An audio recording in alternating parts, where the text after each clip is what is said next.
Coordinated meeting foreign ministers की जो इस्लामाबाद में हुई वो कंक्लूड हो गई कल, और सिग्निफिकेंट उसमें डेवलपमेंट्स एक्सपेक्ट की जा रही हैं if we take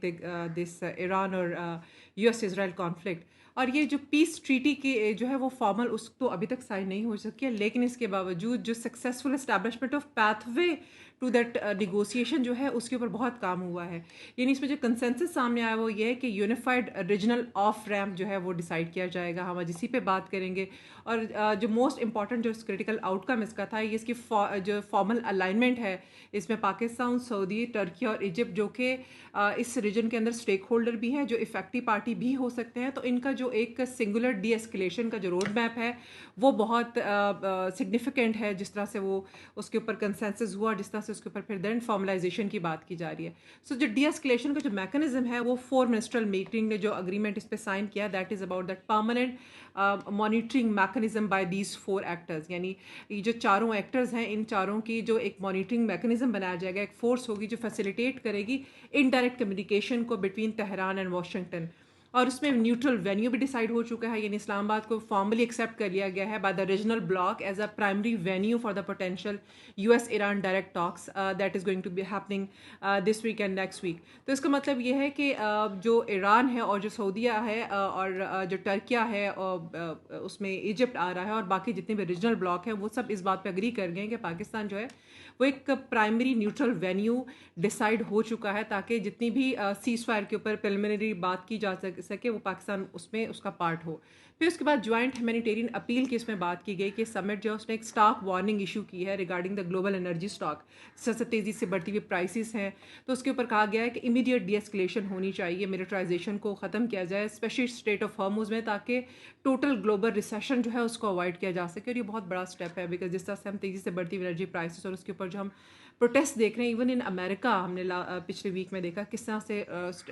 public is on the road. तो ये दिस इज़ समथिंग जिसके ऊपर बहुत इंपॉर्टेंट था काम होना। फिर 15 पॉइंट्स का जो एजेंडा है उसमें ईरान ने कंडीशनल येस बोल दिया है थ्रू इस्लामाबाद चैनल। और ईरान ये कहता है कि ठीक है, काउंटर प्रपोजल जो है यूएस के 15 पॉइंट्स का वो हम भी प्रेजेंट करते हैं। अब उसमें कुछ ऐसी चीज़ें हैं जो कि यूएस के लिए एक्सेप्टेबल नहीं है, but there is always an open way for the negotiation. और फिर उसके बाद कंडीशनल मीडिएशन की बात भी एक्सेप्ट कर ली गई है, और इसमें जो की कंडीशंस वही हैं कि 72 आवर्स में तक जो है ना यूएस इजराइल स्ट्राइक्स जो है वो रोकी जाएंगी, और इसमें गारंटी दी जाएगी ताकि फ्यूचर स्नैपबैक जो है ना वो सैंक्शंस का उसको भी ख़त्म किया जा सके। और इसके साथ ही जो मेजर विक्ट्री जो इस्लामाबाद मूड में हुई है वो ये है कि ईरान ने ये भी इंडिकेट किया है कि जितने भी जो स्ट्रेट ऑफ हॉर्मुज़ से जो पैसेजेस हैं, स्पेशली जो पाकिस्तान से रिलेटेड हैं, ऑन नॉन बेलिजरेंट रीजनल जो शिप्स हैं जितनी भी, अगर अमेरिका अपनी एक्सटेंड करता है करंट जो डेडलाइन है उसको, तो हम इसको यहाँ से इजीली आराम से गुजरने देंगे। और उसके बाद तेहरान ने जो है ऑल्दो कि स्केप्टिकल है बहुत यूएस, स्पेशली जो ट्रम्प की जो कमिटमेंट्स और जिस तरह से अपनी कमिटमेंट से पीछे हो जाते हैं, तो वही कहते हैं कि ये जो फुल डिसमेंटलमेंट है ना इसकी मिसाइल प्रोग्राम की, वो अभी फ़िलहाल हम उसके ऊपर कोई डिसीजन नहीं दे सकते। उसकी रीज़न ये है कि हम we don't trust it America. यहाँ हमें इकोनॉमिक आफ्टरमैथ भी देखें कि क्या ये ग्लोबल जो एनर्जी सर्ज है, क्या ये उसके लिए रिलीफ का साइन है कि जिस इस्लामाबाद में जो ये जो 2 डेज़ का ये जो हमने देखा ना निगोसिएशंस, उसके बाद हमने देखा कि फ़ौरन जो है ग्लोबल मार्केट पे इसका इम्पैक्ट हुआ कि ऑयल की प्राइसेस जो है वो $119 पर बैरल जो थी ना उससे नीचे आकर $99 पर बैरल तक आ गई। तो इसका मतलब ये है कि इस्लामाबाद की ये जो डिस्कशन यहाँ पर ये जो चारों ममालिक की बैठ कर हुई थी, इसने जो इंटरनेशनल मार्केट जो है उसमें भी स्टेबिलिटी लाने में रोल प्ले किया है। इसी तरह जो ईरान ने जो सिग्नल दिया ना नॉन हॉस्टाइल शिप्स का, उससे ये हुआ कि स्ट्रेट ऑफ हॉर्मुज़ से गुजरने वाले जितनी भी शिप्स हैं उनकी जो मैरिटाइम इंश्योरेंस प्रीमियम्स हैं फॉर दोज कैरियर्स, वो भी उसके अंदर भी स्टेबिलिटी हमें नज़र आई। यानी इसको ना हम ग्लोबल अगर हम इसमें रिसेशन को देखते हैं तो उसको कंट्रोल करने में हेल्प मिला। यानी इसको हम एक गोल्डन वीक कह सकते हैं कि प्रेसिडेंट ट्रम्प जो है उन्होंने अपनी स्ट्राइक की डेडलाइन भी आगे करके 6 अप्रैल तक कर दी है, और इसका मतलब है कि हमारे पास फिर एक डिप्लोमेटिक विंडो के लिए 1 वीक हमें मिल गया है। और पाकिस्तान ने बड़ा सक्सेसफुली जो है वो इस कॉन्फ्लिक्ट को हैंडल करने की कोशिश की है। और उसमें ये बात तो है कि यूएस के जो पैरा ट्रूप्स हैं और जो मरीन है जो कि इनिशिएट करना चाह रही हैं ग्राउंड रेड, वो भी अभी रुक जाएंगी। कारगिल आइलैंड की स्पेशली बात की जा रही है। लेकिन जब तक ये डेडलाइन ख़त्म नहीं होती 6 अप्रैल तक, तब तक हमारे पास एक डिप्लोमेटिक विंडो ओपन है जिसमें पाकिस्तान एक एक्टिवली फॉर्मल रोल प्ले करेगा निगोशिएटर का, और होपफुली कहीं ना कहीं चीज़ें जाकर सेटल डाउन होंगी। लेकिन यहाँ पर अगर हम ये भी देखें कि ये जो बार बार अमेरिका बात करता है इसकी लैंड अटैक की, तो यहाँ पर प्रिजन्स ऑफ जोग्राफी एक बुक है टिम मार्शल की, जिसका मेंशन करना जिसको बहुत ज़रूरी है कि इस बुक के अंदर ईरान की जो जोग्राफी है उसके ऊपर बात की गई है कि किस तरह से ईरान के ऊपर जो ग्राउंड वॉर है ये एक स्ट्रेटेजिक सुसाइड होगा अमेरिका की तरफ से। यूएसएस के जो ट्राइपोलरी जो है वो मूव कर रहे हैं, वो चाह रहे हैं कि ट्रंप एडमिनिस्ट्रेशन की तरफ से उनके पास डायरेक्शंस हैं कि वो ईरान पर अटैक की तैयारी करें, लेकिन ये जियो पॉलिटिक्स के लॉज के अगेंस्ट है। अब आप देखिए कि टिम मार्शल जो है ना, उसके जो प्रेजेंस ऑफ जोग्राफी है वो ये कहता है कि देखिए ईरान जो है ना वो एक कंट्री नहीं है, इट्स अ नेचुरल फोर्ट्रेस है ये, और इसको नेचुरल फोर्ट्रेस को आप बहुत इजीली आप इसको वो नहीं कर सकते हैं, you can not attack on it, और फिर विन भी नहीं कर सकते इसके अंदर अटैक को। अब यहाँ पर हमें जैगरोस के जो फोर्ट्रेस हैं उसको देखना ज़रूरी है कि वो नेशनल किल जोन है। जैगरोस जो है ये बेसिकली जो ईरान में उसके ईरान के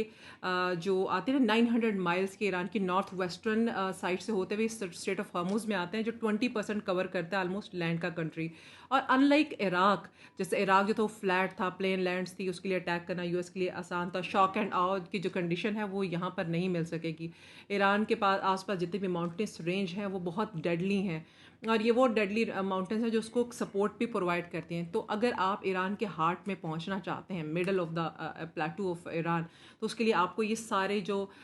है ना माउंटेन्स रेंज, इसको कवर करना बहुत ज़रूरी है। लेकिन इसको कवर करने के लिए it's a very tricky thing, यानी इसको पास करने के लिए आपको thousands of feet above the sea land level जाना होगा, और वहाँ से फिर आपको नीचे आना पड़ेगा। तो ये टैक्टिकल नाइटमेयर है, यानी ये बॉटल नेक्स हैं जो अमेरिका के टेक्नोलॉजिकल एज के लिए और उसकी जो टैंक्स और हैवी ट्रांसपोर्ट है उसके लिए एक लाइबिलिटी बन जाती है। और टिम मार्शल ये भी कहता है कि बेसिकली जो जोग्राफी है ना ये इम्प्रेजेंस करती है इनोवेडर को, यानी you can not go around the mountains and you can not go over them without being funnelled into pre set Iranian ambush points. यहाँ पर हाई टेक ड्रोन जो हैं वो बिल्कुल जो है ना लेस इफेक्टिव हो जाते हैं। यहाँ पर आपकी जितनी भी टेक्नोलॉजिकल डेवलपमेंट है वो ज़ीरो हो जाती है, बिकॉज ये जो नेचुरल फोर्ट्रेस है ईरान का, जो माउंटेन्स ने जिसने उसको ऑक्यूपाई किया हुआ है, ये एक सपोर्ट, एक सेफ्टी प्रोवाइड करता है ईरान को। तो ईरान को अटैक करना और उसको फिर कॉन्कर करना कोई बहुत आसान बात नहीं है। और ये इसको हम आइलैंड ऑफ इंट्रैपमेंट भी कहते हैं। अब देखें खार्ग आइलैंड को जो कहते हैं वो उसमें पेंटागन का फोकस तो ये है कि जो यहाँ से 90% ईरान का जो ऑयल आता है खार्ग आइलैंड, उसको हम ऑक्यूपाई कर लें। लेकिन यहाँ पर भी जोग्राफिक जो रियलिटी है पर्शियन गल्फ की, इसको इग्नोर नहीं किया जा सकता। और यहाँ पर खार्ग जो है ना एक टाइनी स्पैक है इन शैलो सी। अब यहाँ पर टिम मार्शल ये भी एक्सप्लेन करते हैं कि स्टेट ऑफ हॉर्मुज जो है ना वो इतना नैरो है कि अगर ईरान एक सिंगल टैंक वो टैंकर उसमें अगर उसमें वो कर दे ना खड़ा कर दे वहाँ पर, उसको सिंक कर दे, ठीक है, तो दुनिया की जो मोस्ट वाइटल आर्टरी है ना वो कम्प्लीटली ब्लॉक हो जाती है, इतना नैरो है ये। अब अमेरिकन जो है वो अगर ये सोचता है कि हमने मरीन के थ्रू हमने खार्ग आइलैंड पे लैंड करना, तो ईरान का जो स्टेटस है वो उस वक्त उसको इस काबिल बनाता है कि वो कोई ऐसा रीजनल एनवायरनमेंट क्रिएट करे जिसमें वो सैबोटाज कर दे अपनी ही उन टर्मिनल्स को, ताकि ना वो उसके इस्तेमाल में है तो वो किसी के भी इस्तेमाल में ना हो, ठीक है। तो ये जो सिचुएशन है ना डू और डाई वाली, ये बहुत अमेरिका को एक बहुत सीरियस कंसर्न इस पे शो करना चाहिए, बिकॉज इट्स नॉट ईजी कि आप इसको ऑक्यूपाई कर लें। और डेमोग्राफिक फोर्ट्रेस की अगर बात करते हैं, जो मेन ईरान है, तो उसमें टिम मार्शल अगेन अपनी इस बुक में मेंशन करते हैं कि देखिए ये नेशनल साइकी के साथ अटैच है कि ईरान का जो हार्टलैंड है वो एक हाई प्लेटू है और वो surrounded by the huge mountains, जो हमने माउंटेन्स की बात की। अब ये माउंटेन्स जो है ये और इसके बीच में जो प्लेटू है इसमें रहते हैं 92 मिलियन पीपल, और ये वो लोग हैं जो जिनका जो फिर they are ready to protect their island for safety. अब इस सेफ्टी के लिए वो कुछ भी करने को तैयार है, और हमने देखा है जिस तरह से नेशनलिज्म इम्प्रूव हुआ, जिस तरह से ईरानियन जो है वो रोड्स पर आए एंड सपोर्ट अपनी गवर्नमेंट को प्रोवाइड किया। तो ये लैंड अटैक जो है ना ये बहुत ईजी मिलिट्री मूव नहीं होगा जैसे इराक में किया, जैसे सीरिया में गई। ये एक it's a very tricky thing, because इसमें जो ईरान की जो जोग्राफी है वो उसका बहुत बड़ा रोल है। तो जोग्राफी इंश्योर करती है कि यूएस जो है ना उसके लिए इतना आसान नहीं होगा ईरानियन गवर्नमेंट के साथ फाइट करना, और अगर वो कर भी लेना तो दे can not fight with the landscape, ठीक है। और वो लैंडस्केप इतना ट्रिकी है जो उनको उनके लिए बहुत सीरियस वो क्रिएट करता है, रिएक्शन क्रिएट करता है। अब यहाँ पे स्ट्रेटेजिक क्वागमेर को भी देखें कि अगर लैंड अटैक जो है वो फेल हो जाता है in the history of ultimate witness, कि हमने देखा है कि ब्रिटिश जो थे वो 19th सेंचुरी में उन्होंने भी, फिर इराकीज़ 1980s की जो वॉर थी, फिर हमने देखा कि ईरानियन लैंड को जब भी अटैक करने की कोशिश की, जब भी ऑक्यूपाई करने की कोशिश की, हमेशा वहाँ पर उनको नाकामी ही फेस करनी पड़ी, और वही नाकामी जो है आज अमेरिका को भी फेस करनी पड़ेगी, because you can go and defeat a country, but you cannot defeat a natural fortress. और यहाँ पे जो है ना वो उसके लिए एक छोटा सा पीस ऑफ लैंड ईरान का कि ईरानियन टेरिटरी का यूएस ऑक्यूपाई तो कर सकता है, लेकिन उसको भी लिए हंड्रेड्स एंड थाउजेंड्स ऑफ उसको ट्रूप्स चाहिए होंगी उस सप्लाई लाइन को सिक्योर करने के लिए, ताकि वो जो हॉस्टाइल माउंटेन्स की जो पासेज हैं उसमें से गुजरा जा सके। तो ये जो हिस्ट्री जो जोग्राफी है ना, ये बहुत इसने एक ऐसा क्वागमायर क्रिएट किया हुआ है, उसका डिज़ाइन ऐसा है जो it's not very friendly for American, जो लैंड इन्वेजन की बात अमेरिका कर रहा है। और यहाँ पर अगर हम ये देखें कि एनालिटिकल फाइंडिंग इसकी ये है कि टिम मार्शल का जो कोर थीसिस है ना ईरान के ऊपर, वो ये कहता है कि जो लीडर्स हैं ना, they must choose their politics but they are always prisoners of physical landscapes. तो ट्रंप एडमिनिस्ट्रेशन जो है, they can not ignore Zagros mountains, they can not ignore the narrowness of gulf, और जितना भी जो स्ट्रेटेजिक एरर्स हैं वो यहाँ से अल्टीमेट सामने आएंगे कि वो दे नेचुरल जो फोर्ट्रेस है वो उसके अगेंस्ट जा रहे हैं। और ये जो ग्राउंड वॉर है ईरान के अंदर, ये एक it's not a surgical red, बल्कि ये एक वर्टिकल ग्रेवयार्ड बन सकती है अमेरिका के लिए। और जिस तरह से हमने प्रीवियसली भी हिस्ट्री में देखा कि जब भी किसी ग्रेटर पावर ने अटैक करने की ईरान को कोशिश की तो दे वर बैडली डिफीटेड। और इसके साथ ही हम ये देखते हैं कि जो हॉटीज़ हैं वो किस तरह से ईरान को सपोर्ट प्रोवाइड कर रहे हैं। अब यहाँ पे प्राइमरी कॉन्फ्लिक्ट हम जब देखते हैं पर्शियन गल्फ के अंदर, तो यमन के जो हॉटीज़ हैं अंसारुल्लाह जिनको कहा जाता है, इनकी मूवमेंट जो है वो सक्सेसफुली ट्रांजिशन कर रही है from a peripheral actor to a strategic force, और वो मल्टीप्लायर हैं फॉर तेहरान, बिकॉज तेहरान को वो एक सपोर्ट प्रोवाइड कर रहे हैं। सो अब हम इनको ये नहीं कह सकते कि they are in the solidarity with Iran, because वो उन्होंने कम्प्लीटली अब वो क्या किया है कि एक इस जंग का वो हिस्सा बन गए हैं। अब वो एग्जीक्यूट कर रहे हैं एक कैलकुलेटेड ड्यूल चोक पॉइंट्स, और ये वो ड्यूल चोक पॉइंट स्ट्रैटेजी है जो वेस्टर्न नेवल रिसोर्सेज के लिए बहुत डेडली है, और ये ग्लोबल एनर्जी फ्लो को भी एक तरह से उन्होंने कम्प्लीटली पैरालाइज कर दिया है। अब ये ड्यूल चोक पॉइंट स्ट्रैटेजी क्या है, और ग्लोबल इकोनॉमिक जो जितनी भी डेवलपमेंट है उसके लिए किस तरह से ये एक डेडली वेपन बन रही है। हॉटीज़ ने यमन में ऑफिशियली ज्वाइन किया है वॉर को 28 मार्च से, और उन्होंने फुल सॉलिडारिटी और एक ड्यूल चोक पॉइंट की स्ट्रैटेजी ईरान के साथ उन्होंने इनिशिएट किया। और ये मूव जो है ना, ये कम्प्लीटली स्ट्रैटेजिक पेंसर है ग्लोबल ट्रेड के लिए। और सदर्न ब्लॉकेट जो है वो उससे हमारे सामने नज़र आ रही है। ईरान ने ऑफिशियली क्लोज कर दी स्ट्रेट ऑफ हॉर्मुज़, जो 20% ग्लोबल ऑयल लेकर जाती है। और साथ ही जो हॉटीज़ हैं उन्होंने क्या किया कि उन्होंने थ्रेट ये करना शुरू कर दिया कि नया ब्लॉकेट जो बाबल मंदब जो है स्ट्रेट, उस पर स्टार्ट कर दिया। अब आपको स्ट्रेट ऑफ हॉर्मुज़ क्लोज नज़र आ रही है, सिर्फ फ्रेंडली जो और जो नॉन बेलिजरेंट जो स्टेट्स हैं उनका जो आपको नज़र आ रहा है शिपमेंट्स गुजरती हुई। और सऊदी अरबिया ने कोशिश ये किया कि वो डाइवर्ट कर दे अपनी ऑयल को जो via pipelines to the Red Sea coast, लेकिन अब वहाँ पर उन जो शिपमेंट है उसके लिए ज़रूरी है कि वो बाबल मंडप से गुजरे, और वहाँ पर हॉटीज़ मौजूद हैं। और उन्होंने क्या किया, उन्होंने अपने फाइटर्स को वहाँ भेज दिया, और वो वहाँ पर they are triggering the war. अब शिपमेंट जो स्ट्रेट ऑफ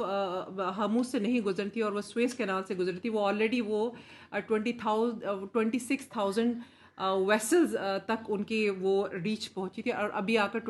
लास्ट ईयर फिर 12,700 तक उनकी वेसल्स तक उनकी वो रेंज आई। और अब वो जो है कम्प्लीटली ब्लॉक उसको हॉटीज़ ने कर दिया है। और नियरली जितना भी एशिया यूरोप का जो ट्रेड है जो अराउंड अफ्रीका से गुजरता था वो अब कम्प्लीटली बंद हो चुका है। यानी आप देखें कि ये इतना सीरियस फ्यूल शॉक प्राइसेस होगी जो 1973 को भी क्रॉस कर जाएगी। और इसमें टेक्नोलॉजिकल लीप क्या है कि जो सैचुरेटेड आर्सेनल है, यानी हौतीज़ जो हैं वो डिप्लॉय करें